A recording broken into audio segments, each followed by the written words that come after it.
નો લોકપ્રિય કાર્યક્રમ મતદારોનો મિજાજ લઈ આજે આપણે આવ્યા છીએ ધારી તાલુકાના ચલાલામાં। ચલાલા તાલુકા પ્લેસ નથી, પરંતુ એ નગરપાલિકા છે। ધારી તાલુકા પ્લેસ છે તો ત્યાં નગરપાલિકા નથી। ચલાલામાં નગરપાલિકા છે, તાલુકા પંચાયત નથી। શું છે ચલાલાના લોકોની મિજાજ, મતદારોનો શું છે મિજાજ, કેટલી કેટલી સમસ્યાઓ છે, કેવી કેવી સુવિધાઓ આપી છે। અહીં સંસદ સભ્ય ભાજપના છે નારણ કાછડિયા, તો ધારીના જે કોંગ્રેસના ધારાસભ્ય છે જેવી કાકડિયા, એ લોકલ અહીંના જ છે, ચલાલાના છે। આપણી સાથે છે નગરપાલિકાના પૂર્વ પ્રમુખ, ભાજપના હોદ્દેદારો, નગરપાલિકામાં જે શાસક રહી ગયા છે। સૌથી પહેલો પ્રશ્ન, તમારા સાંસદની કામગીરીને તમે કેવી રીતે મૂલવો છો? સાંસદના કામગીરીમાં સાંસદ પૂરેપૂરા નિષ્ફળ ગયા છે, કામગીરી કરી શક્યા નથી। રોડ અને રસ્તા અત્યારે બેફામ રીતે લોકો હેરાન થઈ રહ્યા છે, અને આ સાંસદે બાકડા સિવાય કામગીરી કઈ કરી નથી। લોકોને ગામડે ગામડે ખાલી માત્ર ને માત્ર બાકડા આપ્યા છે। બાકડામાં પણ ખૂબ એને કૌભાંડ કરેલું છે, અને બાકડા આવે 1700 ને 3500 બાકડાના બિલ લઈ અને આ સાંસદે આવી કામગીરી કરી। સાંસદે માત્ર ને માત્ર વિકાસ કર્યો હોય તો પોતાની ટાલમાં વાળ આવી ગયા ને એ વિકાસ કર્યો, બાકી કઈ પર્સનલ એલિગેશન નહીં, સાંસદે વિકાસ નથી કર્યો, કૌભાંડ કર્યું છે।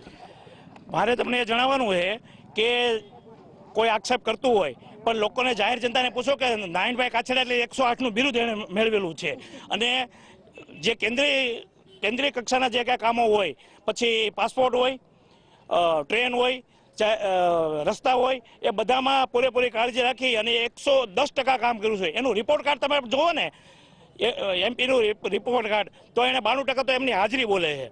157 તો એને પ્રશ્ન પૂછ્યા છે, અને 700 વખત તો ડિબેટમાં સાંસદે કામ સારું કર્યું છે। 108ની નામના એમને ક્યારે મળ્યું હોય? અને 108 સારું કામ કર્યું, તમે શું કહો?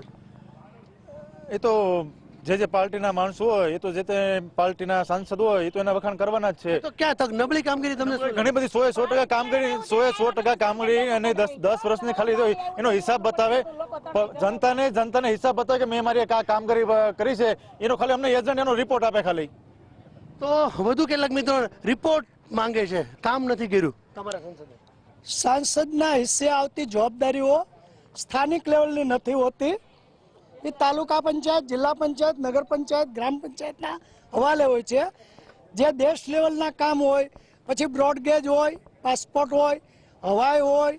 ચલાલામાં પાણી આવ્યું ત્યારે નથી આવ્યું એવો આરોપ લગાવે છે। ના, ચલાલામાં 24/6/15 પછી ચલાલાના પૂર્વ હોનારત પછી અસંખ્ય વખત સાંસદ આવેલા છે। આવવાની જરૂરત તમે વધારે સંસદ કે જે